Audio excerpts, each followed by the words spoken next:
Hour. Today we have two very special guests who are incredibly knowledgeable about electric vehicles and charging to answer all of your questions about this semi new technology that is coming to Chelan County. This is the Power Hour. I am Lacey Stockton, and we are going to start streaming as soon as the interwebs start cooperating up in Chelan, where Anne and Randy Brooks will be joining us from. So I'm going to play their little avatars. We're going to pray to the internet gods, and I will see you shortly.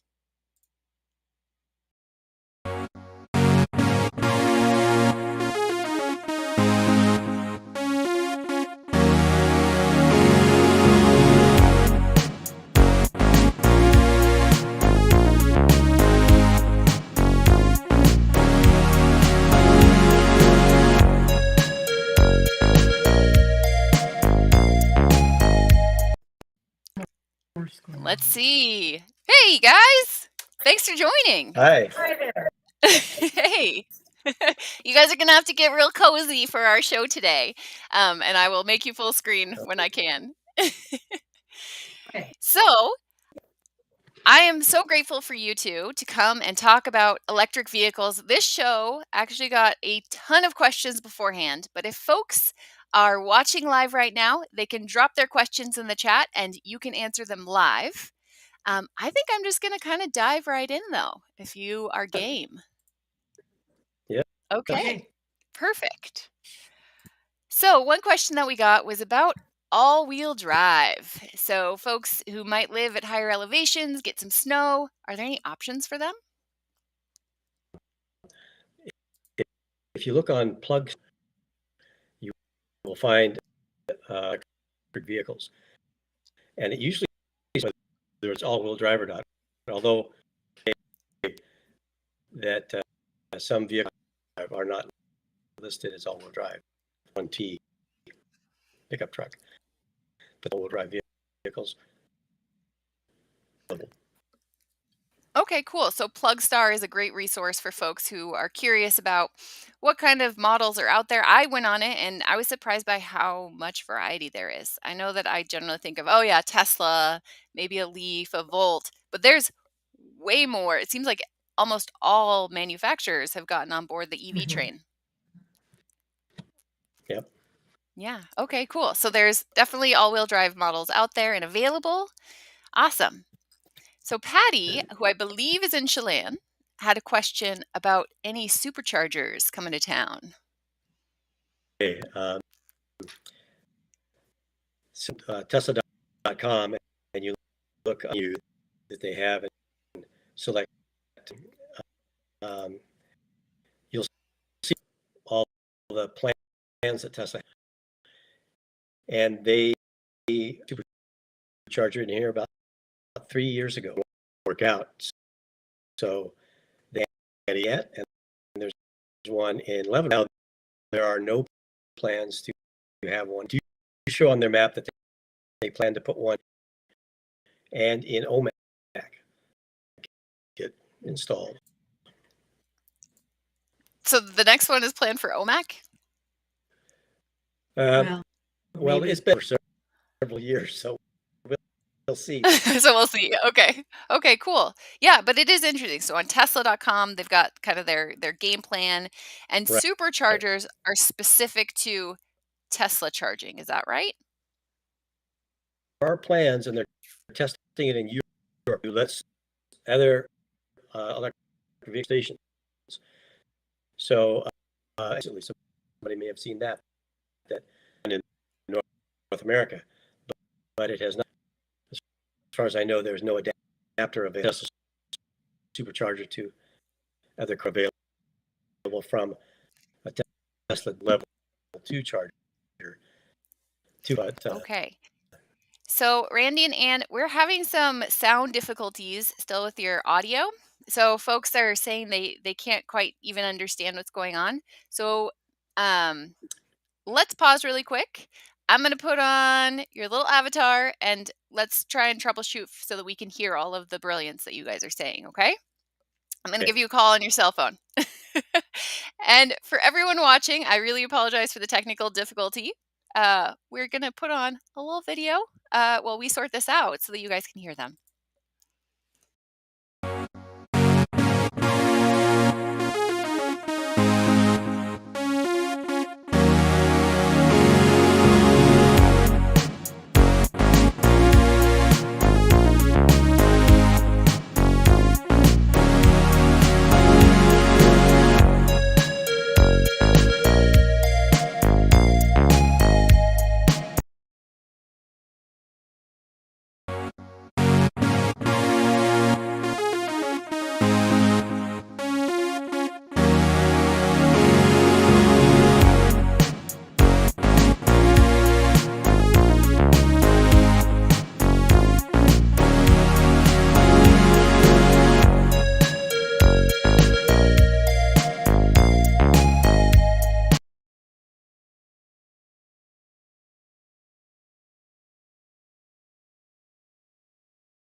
Whew! All right.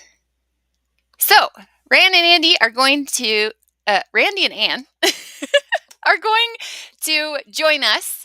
They're just going to head to a different Wi Fi connection.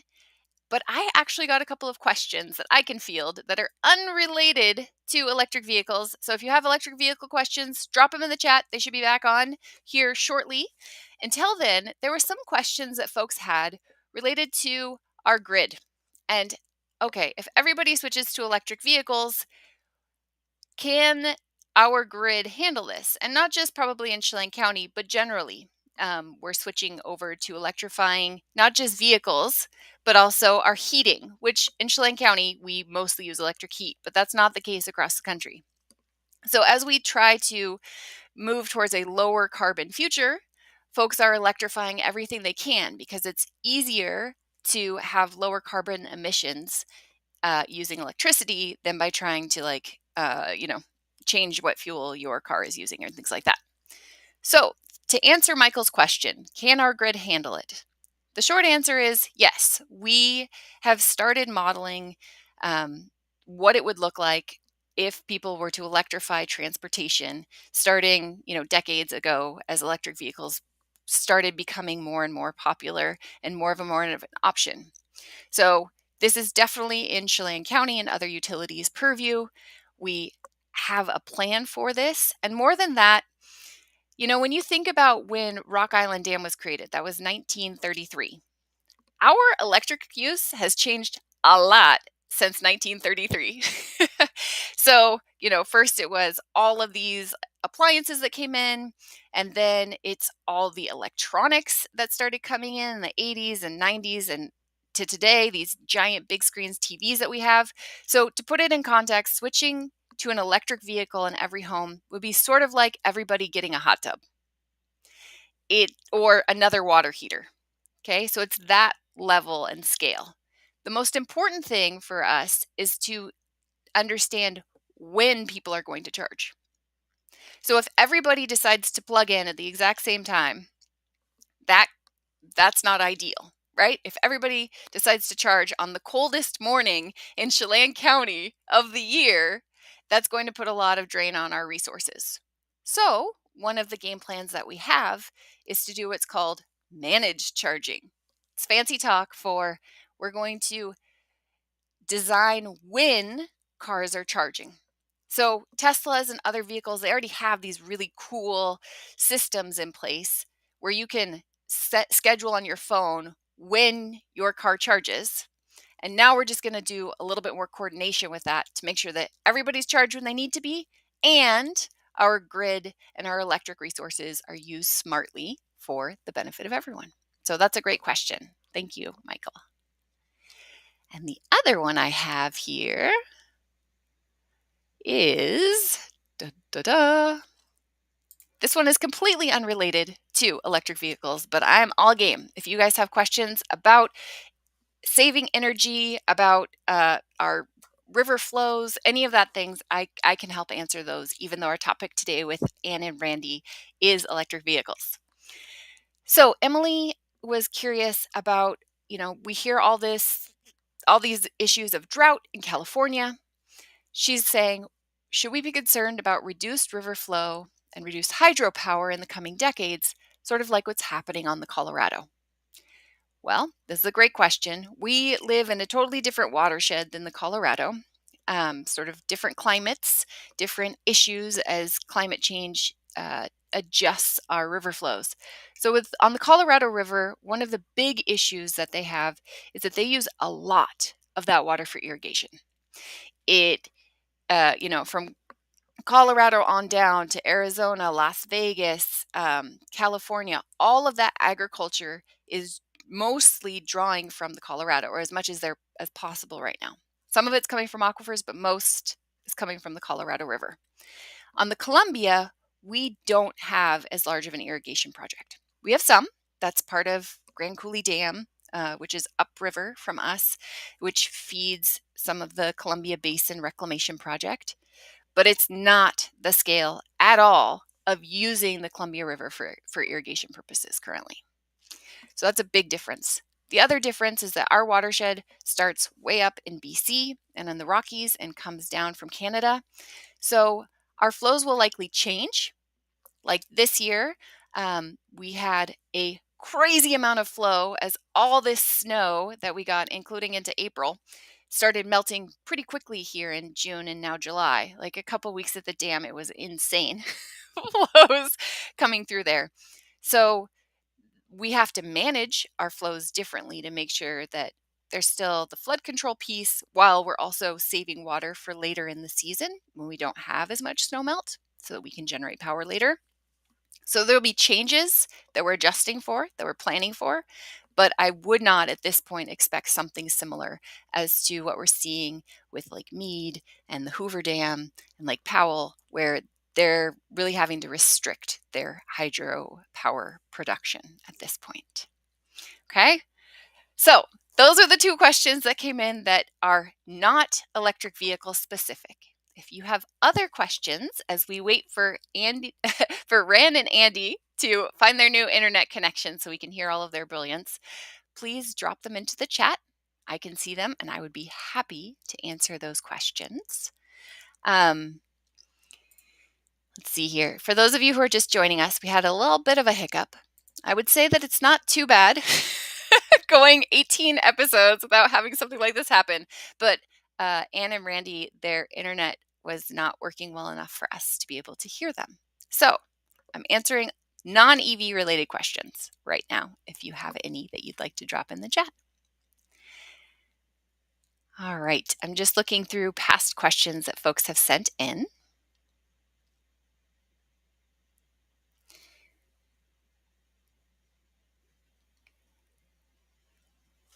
Okay, so one question that we did have from Denny. Denny was really curious about recommendations that Anne and Randy had or any consumer report info. I know that when sort of newish technologies come out, like electric vehicles or hybrid water heaters, smart thermostats, all of these newish things, cold weather heat pumps, folks always want to make sure, like, is this something that I can rely on for the long term? And the answer is you can check out consumer reports. Anne and Randy suggested these 4 websites. So myeva.org, Plug-In NCW.com, which is a website that they helped create, which not only has this really awesome map of all of the plug-in resources in our area, including private ones, like folks who just open up their chargers at home to other folks who have electric vehicles.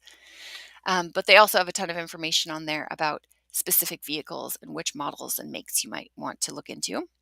Consumerreports.org, they recommended, and monroelive.com.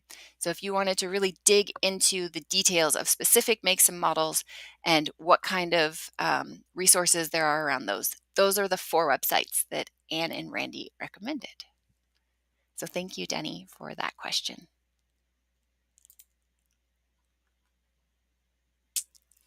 Okay, I'm going to put a plug in here since this is a energy efficiency show.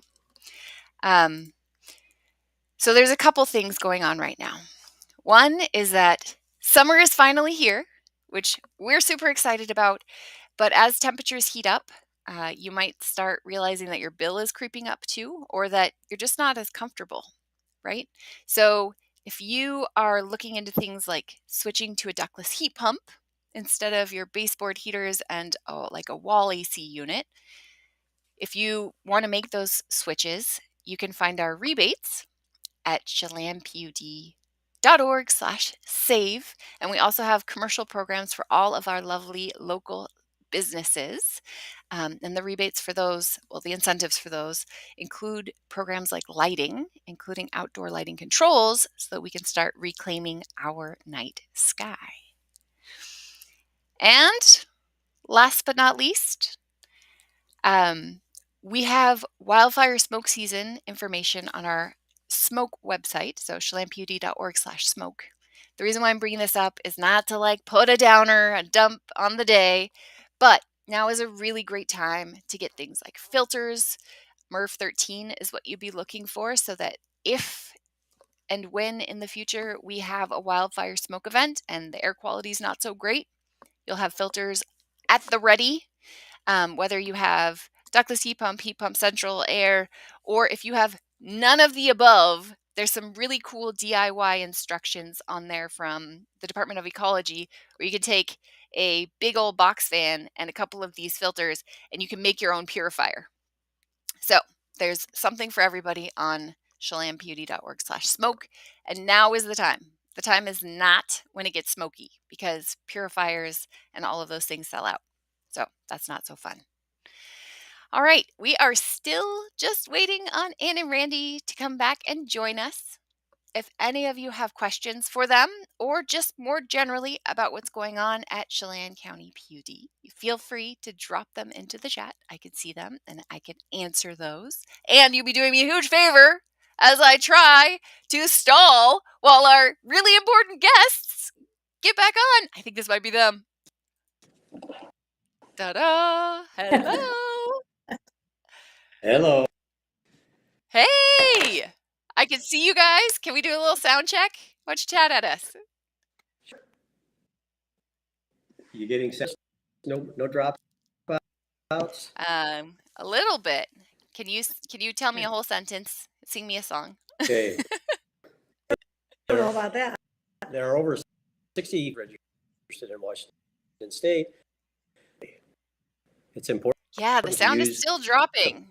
I see that you guys are at the chamber. Can you maybe steal one of their computers? Would that be possible? Seriously? Computer, frankly. Yeah, I'm not. This is a MacBook Air. It's only like 2 years old. So Yeah, I wonder what's I don't going know. on. This is the first time we've had this issue. Let's see. We're stumped. For the record, we were on here troubleshooting for a while. Yeah. And we were trying different Yeah. devices and things like that. Okay. Let me check in and see what folks say. Randy, do you mind just chatting with me a little bit? Sure. I'm looking at the questions here. No. In fact, it's now we're internet issue. good. Hi, Mike. Sneak right in here. Everyone say hi to Mike. The Lake Chelan Chamber of Commerce. So, phone and answer questions.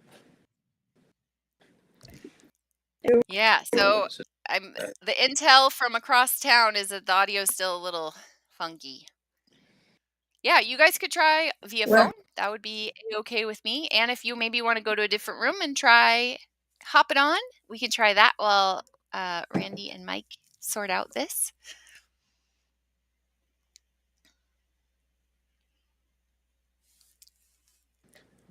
All right. If you are just joining us, I apologize greatly. We are having technical difficulties with our lovely guests, Randy and Ann Brooks. They are coming to us now from Lake Chelan Chamber of Commerce. I don't have email. You have email in there. We're just troubleshooting their audio so that we could share a little bit more about electric vehicles. Or Lacey, do you get you on another device? Sorry, what's that? Do you want us to call you or get on another device? Well, we could try if you turn off your audio entirely, leave your video, you can call me and we can see if we can get that to work.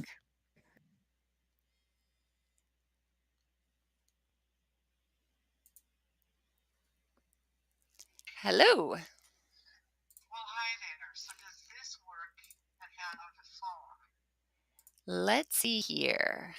Let's do I'm actually in another room. In a different room. Okay. I hear you okay. Let's see. Okay. This is the jankiest setup ever. I'm going to put my cell phone right up here next to this microphone. And Randy, can you give me a thumbs up if you can hear Ann? Ann, can you say something cool? I'm actually in the Rotary conference room. Can you hear her when she says that through via your computer? Okay, let's do that. Ann, why don't you go? So do I need to? Why don't you go back in? Do you want me to stay in the separate? Yeah, head on in with Randy. Leave your video on, and we will field questions this way. Okay? So put it on speaker. Let's just do it right here. Yeah, that's what I said. Okay, so we're on speaker on Ann's phone. Woohoo! And okay, if you guys could just do one of these so that it's really nice and clear for us, that would be brilliant. Sure. How's that? Okay, let's go with that. So we answered. Thank you guys for being so. For the record, you guys just left your house, went down to the chamber. Mike Steele was like, "Yeah, I got you," and you set everything up. And now we're doing it via phones. This is where we're at, folks.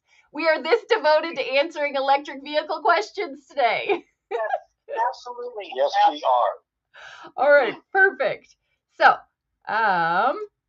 we're going to dive into kind of the deep end here. So, Terry had a question. There's been actually a lot of chatter about the price of electric vehicles. So, the idea that, a new electric vehicle is going to cost me 60 grand. That's a lot of gas. Can you speak to this initial cost of electric vehicles? Yeah, well, all new vehicles are super expensive these days. So that is a tough one to deal with. And if you're really committed to doing the best you can for the planet, then hopefully you can figure out a way to make it work. We have, we're retired and our income is almost at the minimum level. So We make it happen. we work really hard to make it happen. Now, there used to be a lot of used small battery electric vehicles available on the market. But those are getting snapped up like crazy right now because of high gas prices. So, look hard, ask questions, talk to your friends and neighbors about where they might have seen a deal and see what you can do. So we heard recently that you can actually walk into Kia and get a vehicle. So there are, and I don't think we have a Kia dealership in Wenatchee anymore, but there are other places. I think we do by Pybus. I think there's a Kia dealer there. Okay, there used to be, maybe it's moved, but it used to be over there by Pybus. Yeah. So it does work. You've got to just work at it. The thing to remember is that over the life of the vehicle, you're going to save money. So we've been driving electric for 11 years, and we have saved money whenever we've had a production electric vehicle on fuel, on maintenance. So in the long run, you'll save money. It's tough to get into it, no question about it, but it's worth the effort. No, that's a great point. I mean, so sorry, I'm holding the, I'm doing some gymnastics over here. I'm holding the phone and it's all good. Yeah, you're absolutely right. This is the issue. Yeah. This is the issue with energy efficiency sometimes too, right? It's like, who cares what's up in my attic? Who cares about insulation? It's going to cost money right now. But over time, you're going to feel way more comfortable when all that radiation is not pouring through in the summer through your roof. That's right. Right. And for every dollar you invest in conservation, you will save $3 to $5 in expenses. So, do it. Make that your priority. Yeah, and that's actually and having an electric. Go ahead. Having an electric car for us is a commitment, and like Randy says, it's been 11 years, and it is a commitment, and it's also a lifestyle. It's a passion for us, but it's a commitment to do the right thing. Yeah, and the thing is too with transportation sector contributes 40% or more to climate change and gas emissions. So the single most important thing that we can do as individuals is to drive an electric car instead of a fossil fuel vehicle. So if you care about that, do what you can, work it out. Yeah, you're right. I mean, we often hear stats about, oh, we're going to go, 100%, carbon free. Well, maybe our electricity, but if we're driving a vehicle, if we're relying on any sort of transportation to like eat or clothe ourselves or any of the, right? If you buy a good, a truck brought it. That we're pretty, we can assume that. So when we start talking about the transportation and the entire energy sector as a whole, what we use for electricity is a really small slice of that. So you're right, bringing in transportation matters when we talk about how much carbon we're pumping out. Yeah. Yep, exactly. Okay, perfect. We have another question here. This one's from Don. He sent a question that says, does an EV battery generate its own energy, or does it just store energy generated by another source? It just stores energy generated by another source, just like every battery. It's charged by some other source, the grid or whatever, and stores energy until it's used for whatever purpose it was made for. Yeah. And the same with hydrogen. People often think of hydrogen as some sort of energy source. It's kind of a battery. You have to put a lot of energy in to make hydrogen. And then even if your car is powered by hydrogen and it has zero emissions, it still took a lot of energy to create that hydrogen, which is essentially functioning as a battery.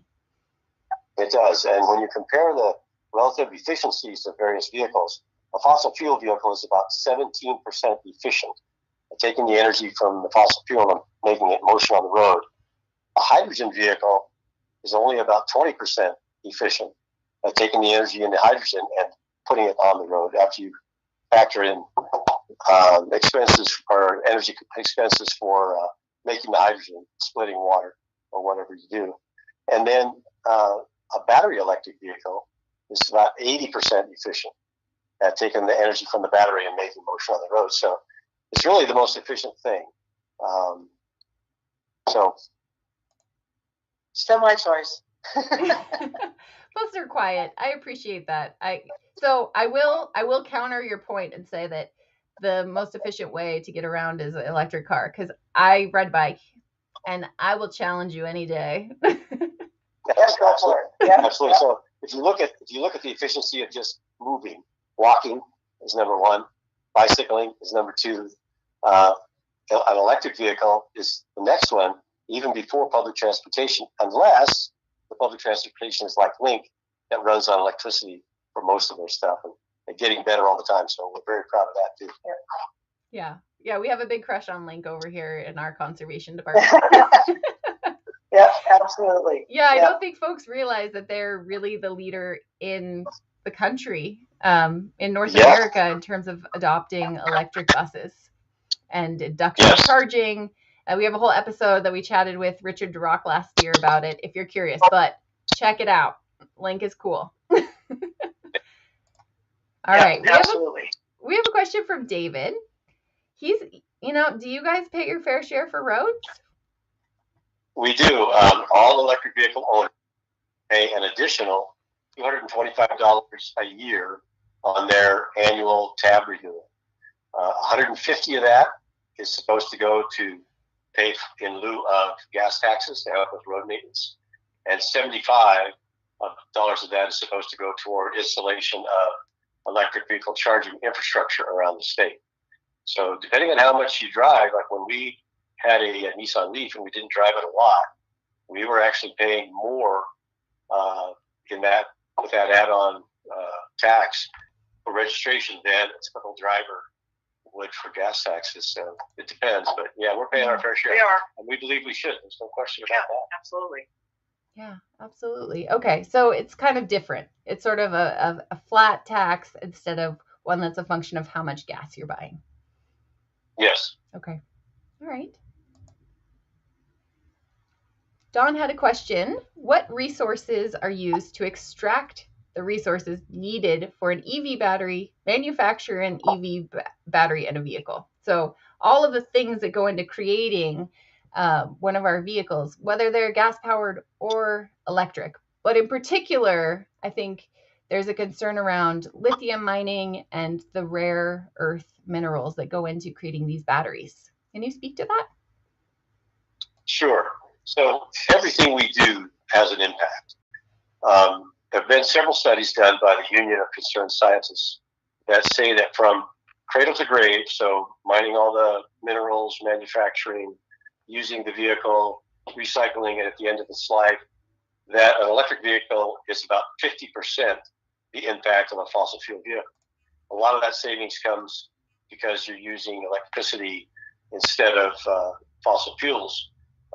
And even if your vehicle, your electricity comes from a coal-fired power plant, the electric vehicle is still more efficient and will pollute less than a fossil fuel vehicle. So I hope that answers the question.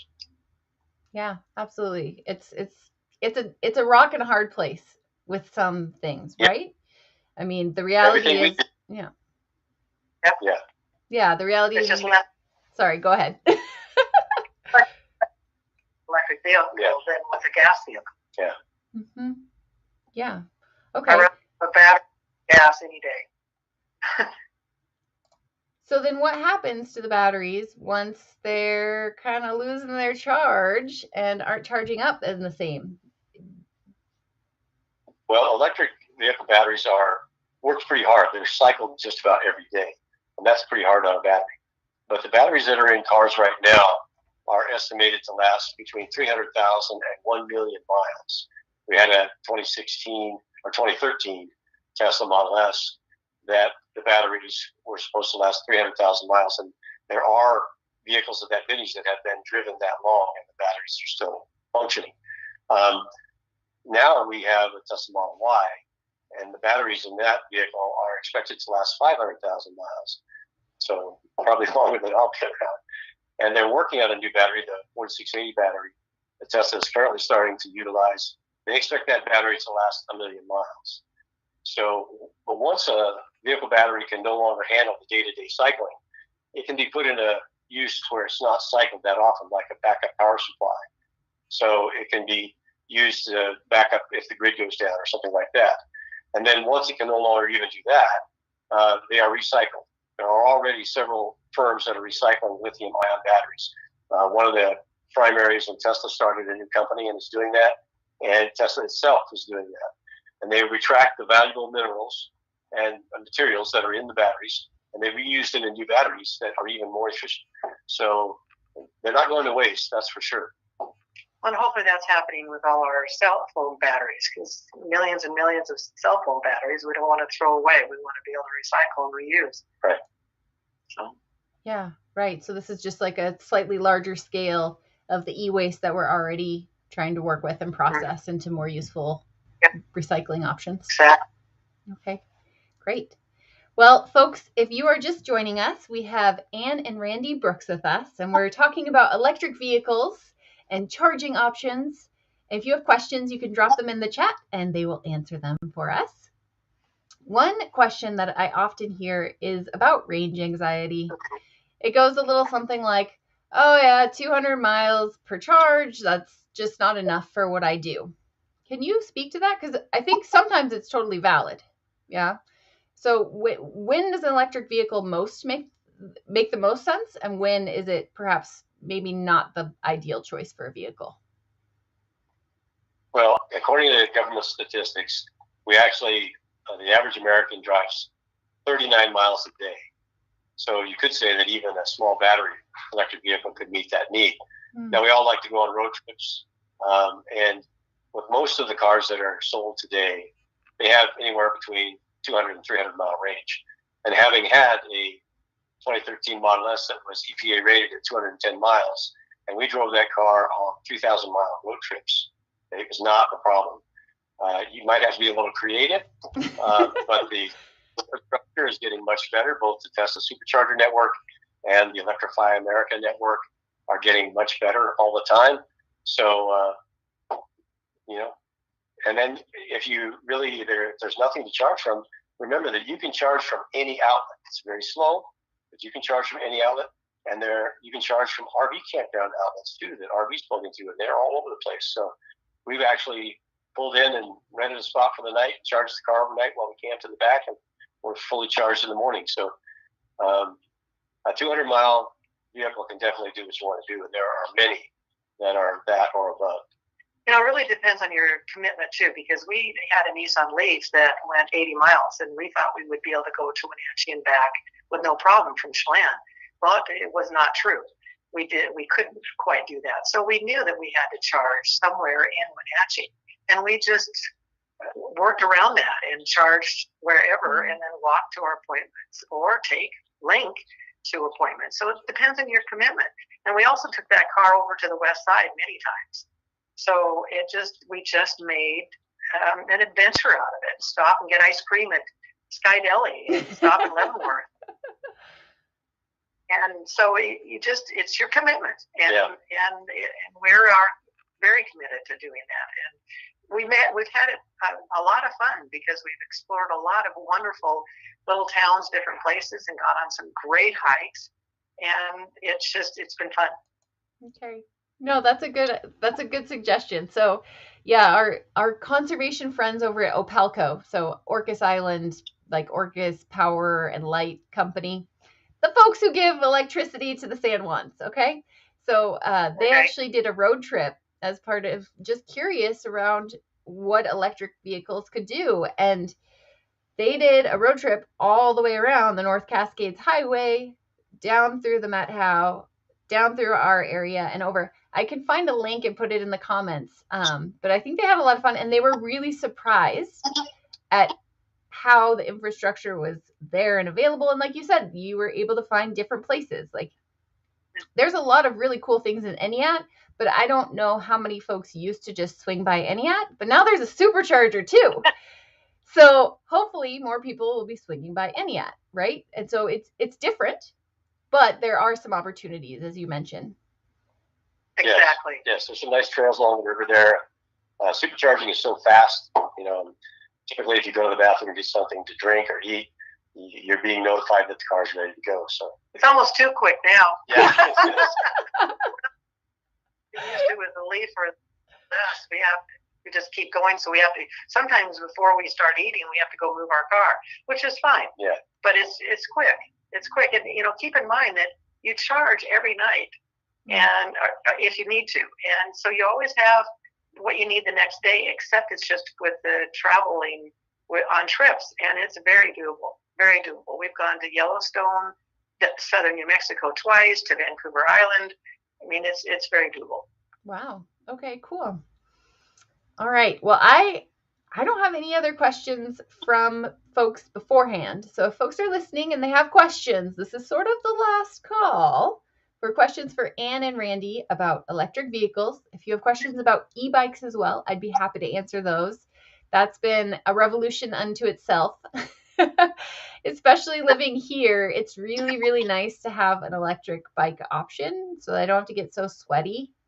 I know that sounds very petty, but it's nice not to have to show up at work and change after all these years of, just showing up a hot mess and having to recover before I go into the office.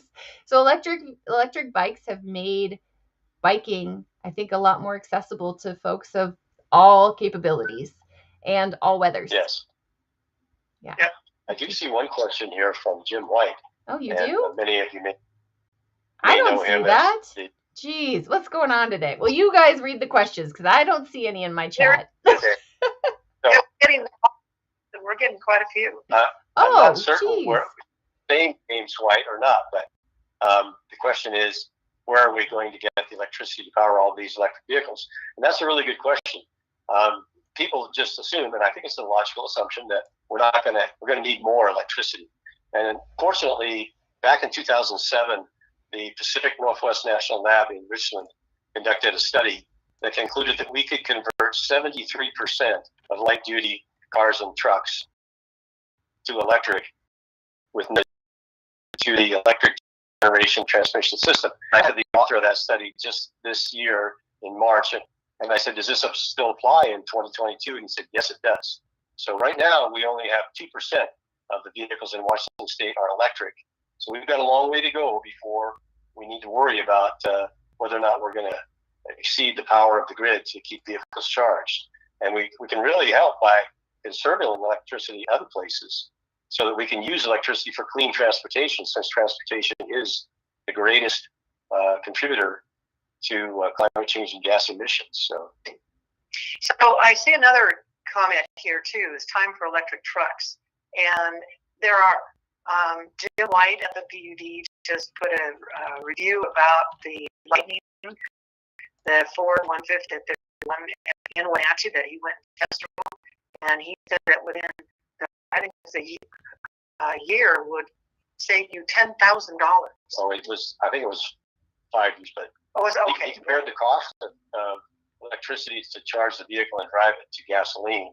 So if you have a company, you're going to save a lot of money by driving electric vehicles, not only in the cost of fuel, but also less maintenance.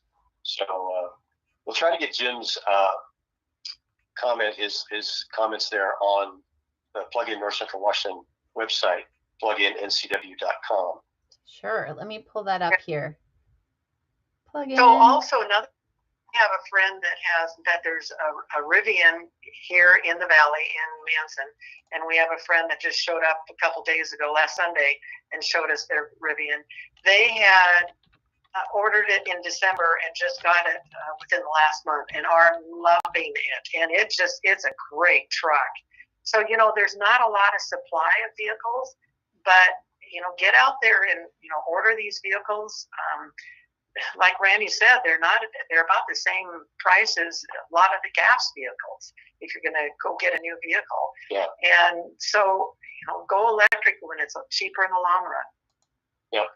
Yeah, absolutely. Okay, cool. I actually am seeing the comments now, just to add another layer to our technical difficulties. So I'm going to go back. Thank you, folks. There are some good questions in here. So one of them comes from Aida. She's asking, so electric vehicles weigh more than gas vehicles. Does this impact accident safety or mean additional wear and tear on our roads? Good question. It does mean additional wear and tear on the tires. So the maintenance on an electric vehicle is pretty minimal. Tires, because the vehicle weighs more, so the tires wear out sooner. Not excessively. So if you drive conservatively, you can still get 30, 40,000 miles out of a set of tires. Windshield wiper blades, windshield washer fluid, and cabin air filter. That's pretty much all in maintenance. Electric vehicles, because of their weight, are charged a little bit more on your license registration because you're in a heavier weight class sometimes. So that's something to be concerned about. Heavier vehicles are the major cause of wear and tear on the roads, but compared to 18-wheeler trucks, other vehicles are non-existent. I mean, it's the truck traffic that causes most of the wear and tear on the roads, and that they are charged as part of their registration for that. So, and studs too. Yeah, stud tires too. Yeah. So it's mainly the tires. Can we just put a plug? Okay, so I lived in Quebec, which has real snow for a really, really long time. I also lived in Edmonton, so put that on my street cred. When I say we don't use studded tires in Canada because they're not allowed, we use really, really hyper-siped tires, and they do fine in snow. So if you're driving studded tires and they're towards their end of life, please just switch to snow tires. It's all good. You don't need the studs. Yes. We haven't used studded tires in many years. Oh, ever. Because actually, on dry pavement, which we get in the wintertime, studded tires will skate on dry pavement and have greater stopping distances than a good snow tire. Yeah. So only if you have a really steep driveway and it's always compact ice, you need studded tires. Then there's the damage on all the other roads. Yeah. And then, you can There's a product called Auto Socks, where they're a legal alternative to tire chains, and you just drape them over your tire. They have a Kevlar surface, and so check those out. They work great. We use those instead of tire chains. It's called Auto Socks, and they're available through some tire stores and on Amazon. Oh, I've never heard of those. That's great. Okay. I did want to go back because Joel has some really great comments here when we were chatting about the higher cost. So he's saying that, remember, the supercharging network is part of the package when you buy a Tesla. So it's part of the higher cost. What does he mean? Well, it used to be when you bought a new Tesla that you got free supercharging. That they've phased that out after a while, and you pay now to supercharge. But Tesla has the most extensive charging network in the nation, and you can find them everywhere. Just some even less than 150 miles apart. So, and users, previous owners who are charging, help pay for that, and you help pay for that when you buy the car. So it's a really important thing. And we just froze up our image, I think. Yes, we did. Oh, But along with that, that's why we have a Tesla, is because that's the fourth way of charging. Because there's, we call it level 1, which is just a regular outlet. A level 2 is like an RV outlet. A level 3 is a quick DC charging, which all electric, well, I should say all, because I know one does not have that ability to have quick charging. And then there's the Tesla supercharging. So that's why we have it, because we want to travel. We're going to go to southern New Mexico or southern Texas this fall, and we'll be able to do it in our Toyota, in our Tesla, not Toyota. So our camera seems to be frozen for some reason. well, I I'm going can to see. turn it off. I can see you guys. You're moving for me. Oh, Oh, This is just. works for us. It's today. I turned it off. It's Oh, we're Wednesday the 13th, everyone. so I see a question here. Will the PUD switch to an electric fleet? Joel, we can't answer. you are after my heart, Yeah. my friend. Actually, Joel, I think it's Julie, but that's okay. Thank you. Okay. Julie. Joel. Well, Julie, you too. No, this is a great question. So yeah, the answer to that? the question about this, I don't have an official answer. What I can say is that Chelan PUD has done a really great job of making sure that we manage our resources appropriately. So if there's a cost savings to switching to electric and a reduction in maintenance costs and all of those things that come with driving electric vehicles, I am certain that we would make that switch over time. That's one of the reasons why we have a new service center, is because it's a cost saving measure. Instead of having all these super old buildings everywhere and having to commute in between them, by centralizing and modernizing into one location, we're able to better serve at a lower cost than we otherwise would. So I would assume that our fleet is also looking at that in terms of how they replace their vehicles or how they expand them. I know that there's a couple electric utilities, like I know Baltimore Gas Electric has them, where they've started testing out the bucket trucks, that the linemen use. So yeah, I mean, it's not just, it's not just trucks that we use. We use other different equipment that we have to be pretty intentional about switching. But yeah, I think that's always on the table. If it saves us money and lowers our maintenance, yeah. You bet. Well, just vehicles. You see PUD vehicles are out there all the time, vans and cars and everything. They should be, yeah, it is Julie instead of, I just saw that. Hi, Julie. Hey, Julie. Yeah, there's PUD can be switching to. And look at Link and how much they are reducing their diesel use. They say 50% when they're using the electric buses that we have. We hope we get them up here in Chelan soon. Yeah. But I love being able to see those electric buses around that Link are using, and it's 50% savings because of maintenance and their fuel. Mm-hmm. Yeah. All right. I have gone through, and I think we have. Oh, Susan Kane has a question. So, What have you guys heard about one type of charger versus others? Like, do you just have a full trunk of like charging cables and stuff, or how does it work? Well, for most vehicle owners, it's going to be a standard outlet at home if you're charging overnight, or a J1772 plug, and that's a level 2 plug. Teslas have an adapter that comes with the vehicle to let them use that plug. But when you get into the quick charging on a road trip, that's when things get a little complicated. We used to have what's called CHAdeMO, which was a Japanese standard that was used with the Nissan Leaf. And now American manufacturers are manufacturing vehicles with a CCS plug. So you can get adapters sometimes between those. I'm not up to date on all of those yet. And then, of course, Tesla has another plug. And the reason Tesla has another plug is that they started producing cars first, and they said to everybody, let's do a standard. And everybody said, no, we're not ready. And so they did their own thing. And now they have a different plug. So, yeah, it's different, but they are working toward getting adapters for things so that everybody can use all the chargers. So, and we do have some adapters in the back of our car. Yeah. They're just a couple and a cord that we can plug into just 110 or 240.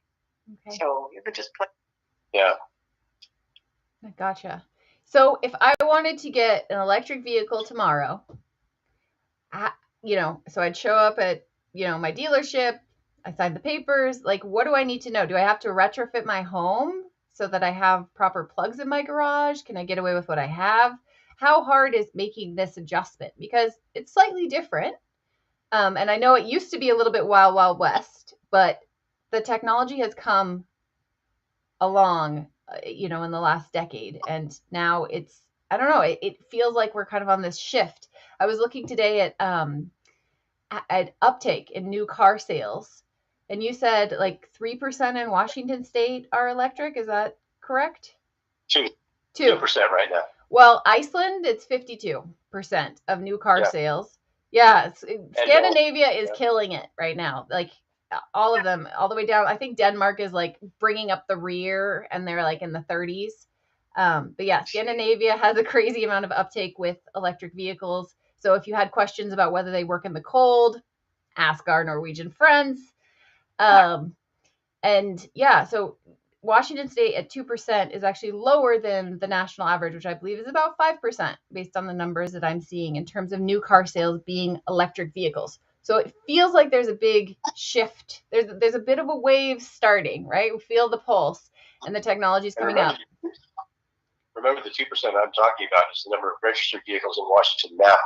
It's not the percentage of new vehicle sales that are electric. Gotcha. So that's different. That's a big difference. Who knows how Washington? I would expect Washington's doing very well there too. Mm-hmm. People are progressive, and we have reasonably priced power and hydropower and renewable energy in a lot of places. So your question about what does it take to get somebody that's going to get an electric vehicle, and what does it take when you get home? You can actually just plug it right into a regular outlet. And a lot of garages may have a 240 outlet. You don't have to have anything special. When we had our Nissan Leaf, Randy wired up a charging cord that we've been using since. And we do have to have an adapter for the Tesla, but very easy. We know quite a few people that just plug into just a regular outlet. Yeah. And so it's easy. You don't have to do anything. And then if you do want to have faster charging, you can have an electrician put in an RV outlet, a NEMA 1450. That'll charge you at 30 to 40 miles of range per hour. You can charge in a few hours, usually every night. Yep. Wow. Okay, cool. But when you're at home, I mean, most people are home for 10, 12 hours at a time in the evening. So it's not a trickle charge is probably A-okay. Oh, sure. Yeah. Many people do that because they plug in at home, and overnight they get as many miles back as they used that day, and they're good. And keep gaining more. Yeah.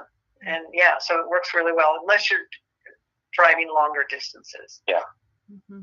Sure. Okay, cool. Well, do you see any additional comments in the chat? I don't see any presently, but yeah, that's where we're at right now. Well, Joel does point out correctly that there are many gas-powered or battery-powered other things that we can use, like lawnmowers and hedge trimmers and blowers and things like that. Lawnmowers are particularly polluting. I mean, I read once that half an hour use with a lawnmower is equivalent to driving your car 30 miles. So it's like, yikes, that's a lot of pollution because they don't have any pollution control. But you can find battery-powered ones that are not only quieter, and they not only require a whole lot less maintenance, and they start just about every time, but they also don't pollute as much as the other ones. And they're quieter. Yeah, and they're quieter. I know. Just say that 3 times because no one loves that sound. Hey neighbors. Yeah, you're right. No, electrification is a big thing. We in Chelan County are a little bit spoiled because we've already electrified so much of our home, like mainly the heating, right? Our heating, our dryers, our hot water heaters, all those things we're used to having them be electric. And it's not like that across the country. But you're right. There's a ton of things that can be electrified. And as we make this shift, just to go back to sort of Michael's question, the more that we can do to use our energy wisely, the more we have available without having to create new generation. We don't have to, raise the desert to put in solar panel farms or anything like that. If we just adjust how we use our electricity, like Joel mentioned that they swapped out their water heater for a hybrid water heater. That uses 60% less energy.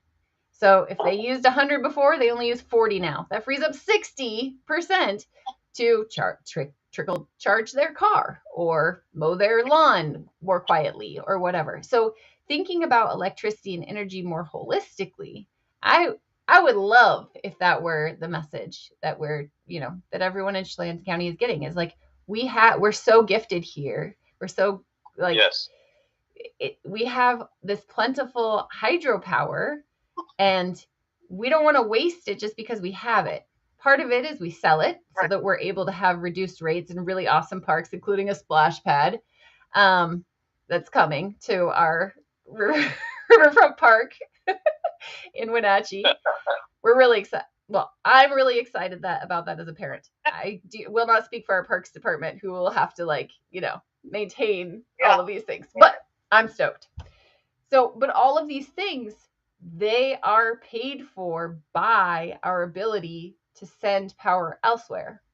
And so if we're intentional about how we use it, we can absolutely support electric vehicles and electric lawnmowers and everything else. The question is being intentional, as you folks have shown us, about how do we use this resource that we have. Yes. Yeah, and conserve. Yes. Yeah. Okay, so there's another question. Did you see this one, Lacey? No, I did not. Tell me. Maybe could help install home chargers. Actually, Julie did write and say that maybe, are you checking questions on YouTube? Yeah, so I had to open a separate window. Normally it shows up in my feed here, but our thing is a little bit buggy. I can open it up again. I did go through all the questions on YouTube recently. Oh, okay. Yeah. Okay. So thank you, Julie. Yeah. So a little historical perspective too on your electric bill.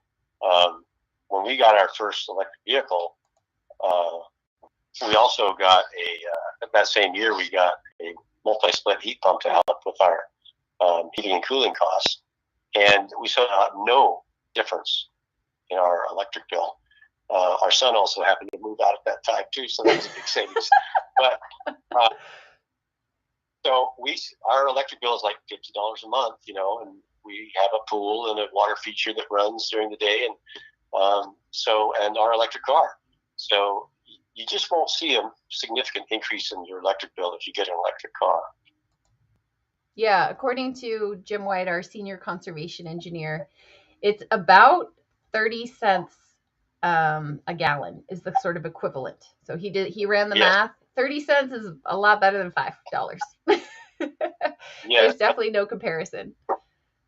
So I did a little analysis here recently, and the average American drives 14,000 miles a year. The average EV can travel about 3.5 miles per kilowatt hour. So that equates to about 4,000 kilowatt hours a year, which at our rate is $120 a year to drive your electric car 14,000 miles. Yeah. Now, even at a national rate, the national rate is 12 cents, so that's $480 a year. And you compare that to a fossil fuel vehicle that gets the national average is 25 miles per gallon, so that's 550 gallons a year of fuel. When I wrote this, $4.59 a gallon. Now it's a lot more. That's $2,525 a year for fuel compared to $120 in Chelan County. That's the main reason why we go electric. Absolutely. Besides just not polluting and being the right thing to do. So it saves you money. It really does. Yeah. Once you can get over that first hurdle, it's kind of smooth sailing. Yep. Yeah. That's right. Yep. All right. One last comment from Joel here. So he/Julie are asking, maybe the PUD could help people install home chargers. And that's a great suggestion. So Jim, who I just mentioned, Jim White, he is working on developing a new program for electric vehicle chargers where we could potentially help subsidize the cost. So there might be a little bit of a rebate there. I don't know that we'd actually come and install them. Yes, because we want to make sure that with managed charging, we can coordinate when folks are charging with their schedules and also when the grid needs power. So it helps everybody all the way around because you build the grid based upon that maximum amount that you need. So if you can lower the maximum, you can lower costs tremendously. You don't have to build that extra, diesel plant or something. Yeah. And hopefully at some point in the future, Chelan County PUD can have vehicle to grid system where the electric car battery acts as a backup and the utility can draw power from it as needed for short periods of time down to a level that the owner sets and help with those peaks in power usage to avoid the costs of additional generation. Yeah, a distributed grid, it's still early days, but that would help, right? Everybody doing their part to have these distributed sources. Yeah, for sure. Because cars sit about 90% of the time. So, and that's another thing that's coming is the on-demand autonomous vehicle taxi service. Okay, we're not going to go there. We're not going there. Well, you two, thank you so much for taking your time and for being so dynamic. Thank you. I really appreciate it. You handled this fire with grace. So one thing, Lacey, before we sign off here, just to reiterate, to get on Plug-In North Central Washington or Plug-In NCW.com, and that has a lot of information. And you can contact us for more information, for any more discussion if you want. But there's a lot on our website, more to be updated and improved. But there's a lot of information. So, in fact, we have a recently frequently asked questions sheet that we have on our website now, and that Randy has written up, and a lot more information. Julie Bankin is now our newsletter guru, and if you want our newsletters, you get signed up to receive those, and lots of good information on those now. So it's just great. Just today, I put on a charging etiquette at public charger stations advice because new electric vehicle owners, it's new, they just don't know or don't understand. You don't just plug in and walk away. You have to maintain contact so when your car is charged, you can move it so somebody else can use it. You wouldn't park at a gas station and leave. So, I'm not. I should stop doing that. It's but it's not their fault. They just don't understand yet. It's new. Once they figure it out, no problem. So, it's just that education. Well, that's what we're all about. So plus your phone tells you when your car is done charging, which gas-powered cars don't do that. Exactly. All right, cool. Well, thank you, Ann and Randy. I really appreciate it. And thank you for all your work with Plug-In NCW, with Earth Day up in Chelan. I really appreciate it. Yep, absolutely. Okay, good. And thank you for your work, too. Yes. With the power hour, it's great. Yeah. Keep it up. All right. Well, we'll see you next time. Next time is actually going to be in Spanish, so that'll be exciting. My doppelganger, Griselda, is going to host, and Sergio is going to be our guest. Cool. Oh, that's great. Well, good. All right. Well, I'll see you guys around. Thank you. Okay. Bye. Thank you. Bye-bye. Bye.